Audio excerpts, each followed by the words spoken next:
Welcome to Frankly Speaking Hurricanes Football with your host, Frank Masdeu.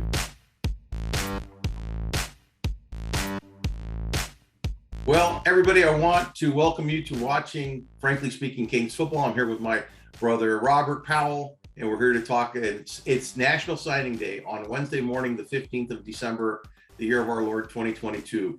And we want to go over the possible recruits that are coming in. Robert's going to give us an assist with that and give us his input and thoughts about the recruits that are signing today and those that are coming in the future. And we've got some other topics that we want to share with you. So let me go ahead and introduce Robert. Robert, how you doing, my brother? Doing great. This is an exciting time. There's been, a lot has happened over the past couple of weeks. And now we get into that next element of excitement, and that is the recruiting period, which is today. So there's some that we know are 100%, and there's others that are on the fence. But, we'll talk through it. But it's good to be here. And before we get started right now, I want to go ahead and encourage all of you that are watching and viewing our channel, please help support the channel. Go ahead and like, subscribe, and share the channel so that we can get the message out to more people. Obviously, the more views, the better. And we're going to go ahead and start by a couple interesting things that I wanted to share with you. One important story, and I'm going to dive right into it. And it's going to be a story that came out in Texas. And I'm going to go ahead and share the screen here. And I'm going to get Robert's thoughts on this story because I think it's absolutely incredible. Here we go. This is out of Texas, Sarkassian, where he is. And it's called Horns with a Heart. Rob, can you see that? Yep. Okay. They're going to pay $50,000 annually to Texas O linemen for charity work. Okay. And this is part of that name, image, and likeness. And this is impacting the recruiting class as we speak. So here we go. It's a new non-for-profit entity called Horns with Heart, announced on Monday a sponsorship program dubbed the Pancake Factory because they want to see these offensive linemen pancake their opponents. The Texas Longhorns Scholarship offers offensive linemen in 2022 to participate in the charitable endeavors. Horns with a Heart was formed specifically to create an avenue by which University of Texas student athletes can be empowered to make positive impacts on their communities and charities close to their hearts while utilizing their name, image, and likeness. So this is part of all NIL. So now, if you're an offensive lineman and you're going to go and you sign with Texas with the Longhorns, you'll get a $50,000 a year salary. Robert, thoughts on this and how it's going to shape the landscaping today? Because we had 2 or 3 big targets that are now off the board. And we're going to lose our 3-star offensive lineman coming up, and we'll get into him, Coswell, in a minute. But what do you think about this? Give me your thoughts on how this is going to impact. And also, before you start that, dovetail that in with the fact that the NCAA, right after the announcement of Mario Cristobal coming to the University of Miami, has decided to investigate the NIL for De'Aaron King and the others that signed here in Miami for substantially less money. So, thoughts? Yeah, so here we are where the university themselves are paying the students, right? And this is probably some of the concerns that were expressed early on. It's within the boundaries, but this is literally under the facade or under the umbrella of a charity that the university is now paying their athletes. All right, $50,000 a year. That's more than a lot of people make on their everyday jobs. Yes. So I wonder if the NCAA is going to investigate this. As we know, they have investigated, or they claim to be looking into BYU and then, of course, University of Miami with their deals. And I just would like to know, what is the difference? What is being done at BYU and University of Miami that is garnering this investigation or driving this investigation? right? Or maybe there's other schools that are under investigation, but for some reason, the author of the article chose to only choose 2 private schools, because I believe BYU is private and University of Miami is private, right? So I don't know what the deal is. I read the article, and it's still not clear to me what the concern is. And I think if we read the article, it just said they're looking into, a possible investigation, or they're looking into a possible investigation. The wording was very tricky, and I suspect just how the media works is that Miami was grabbing all the sports headlines in college football that week or for those hours, right? And the author probably saw it as a good time to throw that in there, right? All this good news about Miami, all the hype, everything that's going on, and we know how the media feels about Miami. And I know we're going to get folks who are going to react to this comment, but why isn't it just being an investigation and NIL across universities? Why name BYU and University, and you got this with Texas? Yes. Haven't seen anything. Is it possible that you could be looking into this? Is this the intent of the law? I mean, the letter of the law is to have the university themselves pay the student athletes? Yes, that's a good question. Rob, I got an even, you know how I am. I'm very conspiratorial. I'm proud of it. I wear my little tinfoil hat every chance I get. One of the things that I look at with this particular situation is, what is Mario Cristobal's strength? Mario builds his teams from the inside out, O-line and D-line. This story broke about the investigation a week before today, which is the National Signing Day, to impact recruits. So if you're going to go to Miami, you're under the cloud of an investigation. Same thing with BYU. BYU, I think, is just cover for Miami. Okay. Now I want to couple that with some chatter that I've been hearing from some other YouTubers, which are fantastic guys, that are Canes guys, that have brought up some glaring things that are pretty incredible. One of them is there's something that's been happening with 24/7. Cyrus Moss, for example, a 6'6", 240 defensive end who's phenomenal, who was selected between Alabama, Oregon, five-star.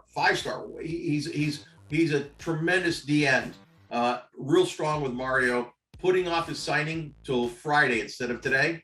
Well, he drops from a 5-star down to a 3-star over a weekend. When there's no football, there's no nothing. And also Coleman, who's a wide receiver out of St. Louis. He drops from a 5-star to a 4-star. He was basically targeting Florida State, but now he's on the fence, and we may have a really good shot at getting him. So when people say that there's not a strategic campaign against Miami, I don't buy it. I actually see it happening. And then on top of that, you get this story where you've got 6 University of Texas alums and supporters are funding this project, which is to the tune of $800,000 to pay all these offensive linemen. And it's 3 days before signing day. So I got news for you. Whether they get investigated or not, guess what? Those kids ain't stupid. They got to take care of their family. They got to do what they've got to do. If they come and say, I'm going to pay you $50,000 to come and be an O-line over here, by the way, if things don't work out, you can get in the transfer portal and go somewhere else. So it's not like you're coming in and locking in, and if there's an investigation, you're stuck with the university and sanctions and suspensions. No, they've got the freedom to move. So it's not, to me, it's not coincidence that this happens 3 days before National Signing Day, when Miami started to trend for some 2 big offensive linemen and some defensive line guys. This specifically is for the O-line, but it doesn't equate. I don't think it's just, a happenstance. So I wanted to get your thoughts on that. And let me tell you something. They tied 6 University of Texas alums and supporters into this charity. And what they're going to do is probably have them go out and do some car washes 3 times during the season and pay them $50,000. So anyway, thoughts on that and thoughts on today's signing day, and we'll dive right into the possible class and the hard commits and those that are waiving. If this goes unchecked, right, and there's a lot of universities waiting to see how this is going to play out, right? If this goes unchecked, then this is going to be the wave. This could be the right? Because now they don't have to go out into the private sector or the public sector, into the public sector to try to find someone to pay for the NIL. Right? They don't have to find a dealership. They don't have to find chicken place. They don't have to find, hamburger joints, whatever the business is. They don't have to wait for that to roll in. They can now take the money from the alumni and boosters, create some umbrella of an organization, funnel the money through that organization to pay the athletes directly. Absolutely. Okay. So what's the difference in this situation where the boosters don't walk right into the player's house and have them hand in $50,000 cash to sign on a dotted line? What's the difference? Let's get rid of the semantics. They got rid of the bag man. They're doing it direct. They're doing it direct. Horns with heart. Horns with cash, baby. That's what that is. That's right. Horns with cash. Yeah, that's right. Pancake factory. Yeah, right. Well, that also puts a highlight, Robert, on the major importance, and you and I talked about it, of the AD, okay? Because the AD at Texas has got to be all in on this. He's got to at least know about it. So, of course. So our right up through the president. Yes, everybody. Of the university. Yeah, that's exactly right. Everybody is aware of this. To hit the headlines like this, no one is surprised. All right. And I bet you that this was some backroom deal that popped up in the past couple of weeks. Mm-hmm. This is not something that's been sitting there on the docket for over a year when IL started. Because if so, they would have did it last year. That's correct. They would have did it last year. All right. So now you have boosters that are paying players directly. Absolutely. Through this. No, and I want you to notice something else too. If you read this article, it's written in an extremely favorable light towards Texas. Oh, it's Horns with a Heart. It's a charitable organization. It's to bring out community awareness and appearances for the University of Texas. This is all good. Nothing to see here. Move on. Yeah. So then let me ask you this. Mm-hmm.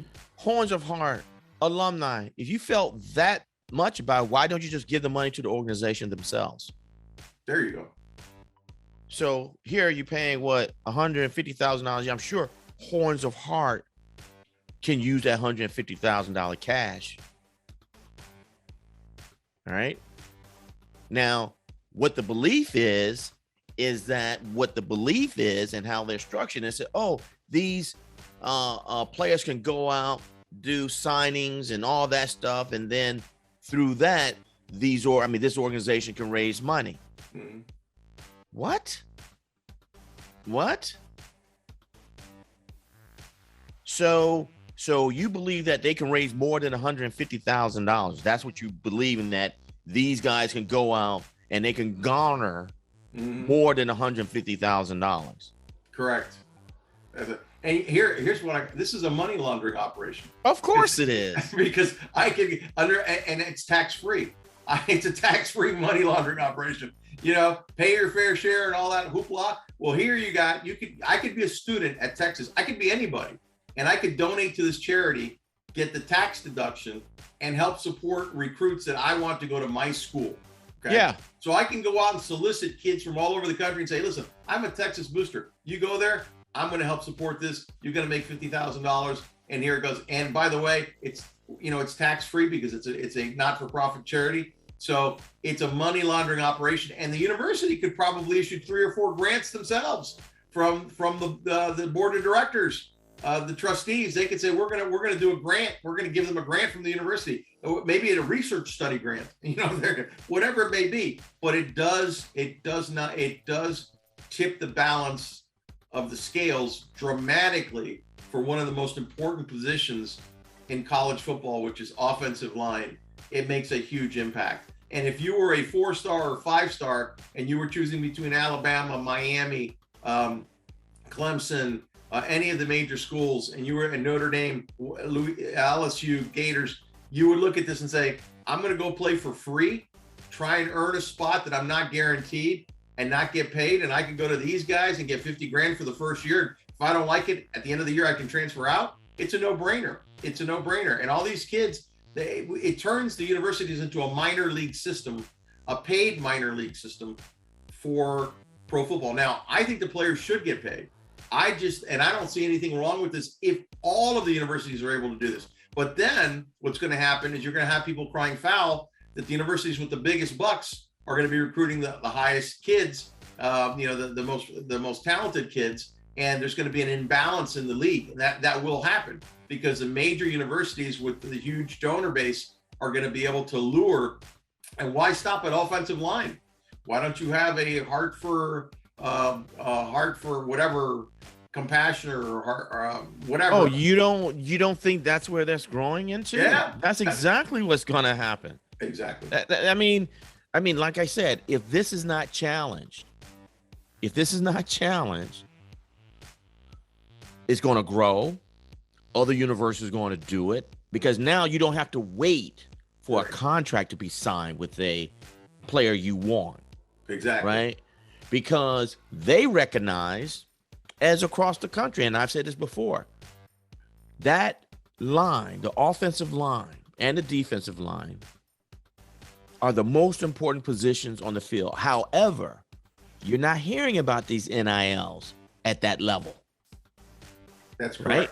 You're not hearing, you hear all the glitter, the quarterback, the running backs, the receivers, some cornerbacks. Yeah. Need those NIL, thumbs up, great. But universities and college programs are recognizing the fact that we got to get some linemen in here, right? How can we capitalize? And I'm telling you, it was a round table. It was a discussion. It was a strategic play. It was something that was designed. It wasn't like, let's see how we can help charities. No. How can we get money to them directly? Exactly. Tax-free. Tax-free. And this is how they are doing it. Absolutely. This is exactly how they're doing it. And if it's not challenged, University of Miami, you better jump on this. All the other schools better jump on this, and you better start offering. Now, Robert, you remember when I shared this with you? I told you that Texas was dropping $100 million into their program. Okay, now we know why. We know why. And this is part of it. Yeah, a part of it is allocated to pay those players. Well, and guess what? And listen. I don't have a problem with it. Me neither. So for those listening, I don't have a problem. The only reason I have a problem with it is that you get this investigation on BYU in Miami, and I'm sure that you're not talking about the amount of money that's going on and what has been created at Texas, right? You're trying to find out if this payment to University of Miami players from a legitimate business is within NIL. Right. Here you have a university that's clearly paying their students. Yes. Are you going to investigate that? Are you going to look at the NIL overall purpose and how that's supposed to be set up? Was it intended for the university to be paying their own students? If it was, cool. Right? I got it. The university is an entity just like anyone else. They got to advertise. They got to attract students, and they do that through a successful football program, which is one of the avenues of marketing. Mm-hmm. And if that's the game, then everybody should play. Absolutely. Everybody needs to play, but don't come at us. The University of Miami is being, looking at for investigation. at the same time, we about to do some recruiting. We just got a new coach. But as long as we're losing and we're under the rock, no one cares. That's right. We're about to make a splash. We about to do some things. Now everybody wants to investigate. That's right. That's exactly right. Now, I think, me personally, I'm going to predict something. I think that this is one of the final nails in the coffin of the NCAA regulatory body that monitors football and athletics. I think that the lawyers, don't think for a minute that these folks in Texas don't have a team of lawyers that went through all of this before they decided to do it. And they're going to take the NCAA to court if the NCAA tries to fine them. The problem I see with it is that we are now reacting, and we're going to lose players during this class because they were the first to do it, which is understandable. But it puts us at a disadvantage at the last minute, and it hurts us. But I want to go ahead and dive into the recruits now, and I've got a list of recruits I want to go over with you. And I want to start with Kamari Wilson, who's a 4-star, who they had been wavering back and forth, but from all indications is we're going to get Kamari Wilson or Rogers. There's a Wilson, and I believe there's a Rogers as well. There's two. Kamari, there are two corners. There's a Rogers and a Wilson, and both Rogers is in, Wilson is in also. Both of them tend to be trending towards Miami. But the big one that I wanted to talk to you about also is, and I may not be spelling it right, his last name is Kelly, Najalik Kelly, defensive end. This cat is like 6'5", 6'4", 255, who could play both in and out, and he's a major impact player. Who is this again? Najalik Kelly, a defensive end. And one of the problems that we had with him is when Manny was there, Manny kind of expected the kid to come to Miami because he's from Dillard, I think, in Fort Lauderdale, and just assumed it. And he was non-committal. He was off our board, and Mario's brought him back into the camp, and he looks like he's going to sign. And we need a lot of help at that defensive line, so that's a major get. The offensive tackle Malik Agabo, who's a 4-star, was between Miami, Alabama, and Texas. Well, guess what? He's trending towards Texas right now. Yeah, he's going to go. I sure Texas. would. 50K. Yeah, absolutely. There's another 4-star offensive tackle named Josh Connerly, but he's probably not going to come in till the February signing period. He's kind of a wait and see, but he was an Oregon commit, big time offensive tackle. Now Earl Little, and I want to go with him. He's a legacy guy, a 4-star cornerback that's trending toward Alabama. He did not show up this weekend at the final recruiting, so I think he's going to go to Alabama. I don't think he's coming to Miami. Chris Graves, another 4-star corner, and we're heavy on corners in this class. He is trending towards Miami. I think he'll sign with Miami. We also had Isaiah Horton, who's one of those big receivers that you were always talking about, 6'2", 6'3", wide receiver, 4-star. He's trending Miami, and it looks like we're gonna be able to get him. And then to your point, Kamari Rogers, who's another DB corner, a strong kid. He's trending towards Miami. Abieta Landon, who was a 3-star wide receiver, didn't get the love from Mario apparently, and he's now flipped to LSU. So we're not going to see. Really? Oh, okay. Because I thought I read that was a miscommunication, but yeah. As of last night, from what I understand, he flipped last night. Okay. But he's not the type of wide receiver that Cristobal's looking for. The reason is he's a decent sized kid, got great hands, but he's more of a larger version of Extrepo, but not as fast. I think speed was an issue with him, but he's all heart. He's a great kid. I would love to have him in the class, but I don't think he's coming. What was his name again? His name is Abieta Landon. Yeah, I don't think he was very tall. No, I don't think. I think he's like 5'11". Yeah, if that tall. And I think Mario is with the taller receivers. I agree with you. I think that, and the speed. I mean, you really have to be exceptional. And I think he wants receivers. I don't think you're going to see him pull anyone less as an exceptional opportunity. I don't think you see anyone under 6 foot. I agree with you. 6'1". I agree. Because you look at these prospects that he's bringing in 6'3". Mhm. Let me see. Was there? Look at another Coleman. one? Look at Coleman. Coleman's a kid out of St. Louis.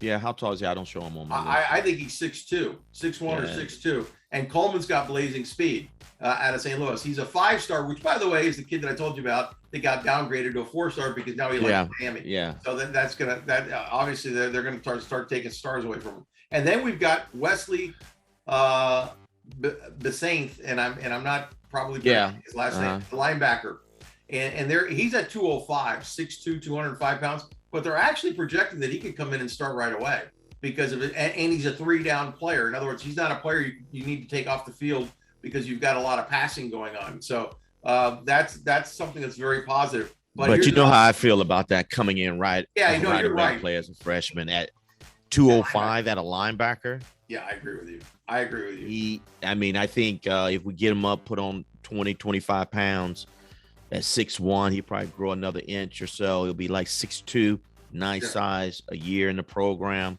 I agree.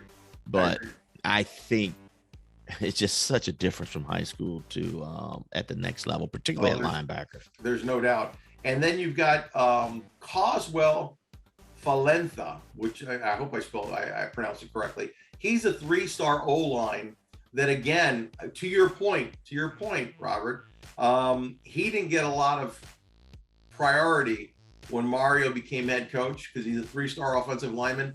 I don't think Mario really wanted it because he's a project. He's a basketball player that they're turning into an offense. So he's a 2 or 3 year project. I don't think he wants that. So that kid I don't think is going to commit. And then you've got the kid that I was telling you about, Cyrus Moss. Cyrus Moss is 6'6", I think 240. And he looks a lot like the kid that just got drafted in the NFL, not Rousseau, the other DN that came from USC. I forget the kid's name right now. I'm having a brain freeze. He was phenomenal. He went to Miami. Not Rousseau. He's playing for Miami now for the Dolphins. And he was a lineman, right? No, he was a defensive end. He was one of the sack leaders. He had like 20 sacks. Oh, yeah. That's Jalen.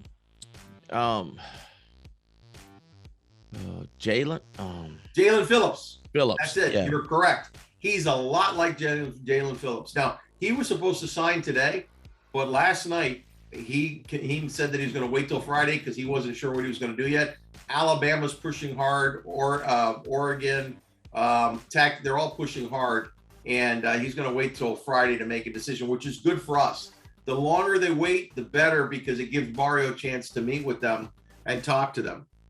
So to continue with the class, we got, like I said, Coleman, and then you got Ja'Cory Brown, the 3-star quarterback, and apparently Mario spent a lot of time with him, and that kid's big. He's like 6'4", 220, 215, got a rocket of an arm, but his problem is accuracy, which they can work on, in footwork.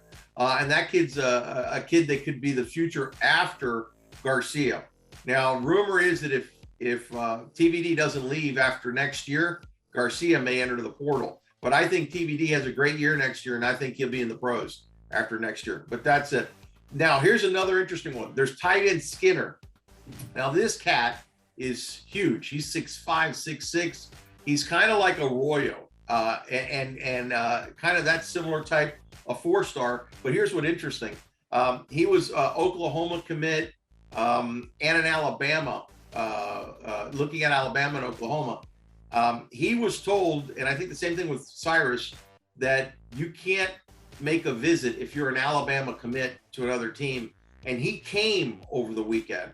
So there's a lot of smoke that he may be coming to Miami, and Alabama may close the door on him, and they may have closed the door on Moss. I don't know. Maybe that's why Moss is waiting till Friday. I have no idea. That's speculation.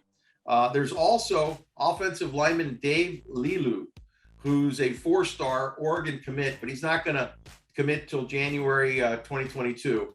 And he's a big-time offensive lineman and tackle.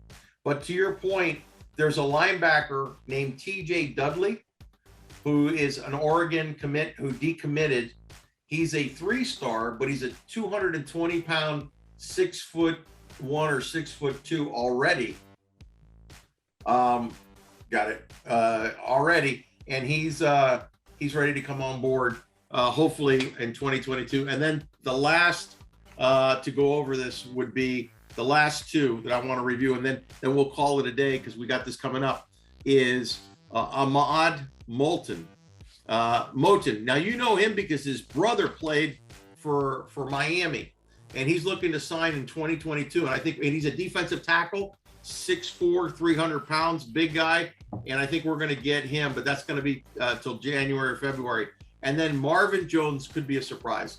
But that's basically the list that I have.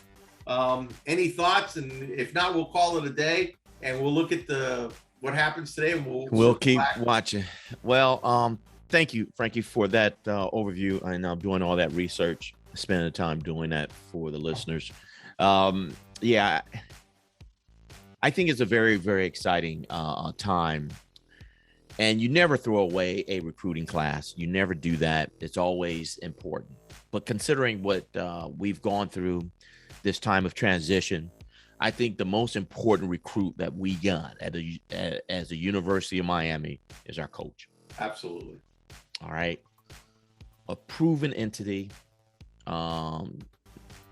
Just, from Miami, play for Miami, has been a head coach. I think that this is our very first in over 20 years, a head coach coming in with the resume that he has. Does it show up on the field? Don't know. But you got to start with the experience, right? Miami should be, and in all likelihood, should be done with being this testing ground for coordinators to cut their teeth as a head coach. That should be over. That experiment is done. Absolutely. All right. And we have the bruises, the wounds, the open sores to prove it. Right. That time is over, man. All right. We should get no more coordinators. Agreed. No more. I don't care how good the team is. No. You have proven that you got the pocketbook. This whole thing about the staff or the faculty fuming over this dollar sign. What they don't realize, and this is my closing statement, is that when your football program, and I mean football, not just sports, in some cases basketball, when your football program is successful, it brings the students, right? Your brand is recognized, it's out there, it's prominent. Everybody wants to be a part of a winning team. Your application pool goes up, your quality of students go up. You get to charge a little bit more. Absolutely. Because the demand is higher for your brand, your school, right? So you can't tell me that that's not the case. All these schools, regardless how small, most of them have football programs because they know that brings in revenue. There's no way you pay $80 million for anything and you don't have an ROI attached to it. Oh, no way. You won't have a job. You won't have a job. All right. Unlike these professors, now granted, they're good. They got, I'm not bashing the teaching, but don't be complaining because what's your ROI? What's your ROI? As a professor, how much revenue are you bringing in the university? All right. You're a good professor, graded, got it, but don't particularly. I read an article the other day. In the past 20 years, right? 20 years since we won our last national championship, tuition has gone up 144%. So you're getting paid. You're getting your money, right? Those are my closing comment. The biggest recruit is Mario. I agree. Everything else goes from there. So everything else is gravy. That being said, go you. Go you. Like, subscribe, and share. And your comments, please. We encourage your comments down there. We'll respond to every one of your comments. today as we watch National Signing Day. I want to thank my brother Robert Powell for joining us and bringing insight to this conversation and discourse. And we will do a recap. We're all excited. But to Robert's point, the #1 recruit in the nation for us this season was Mario Cristobal. Have a blessed day. Go you. All right. Go you.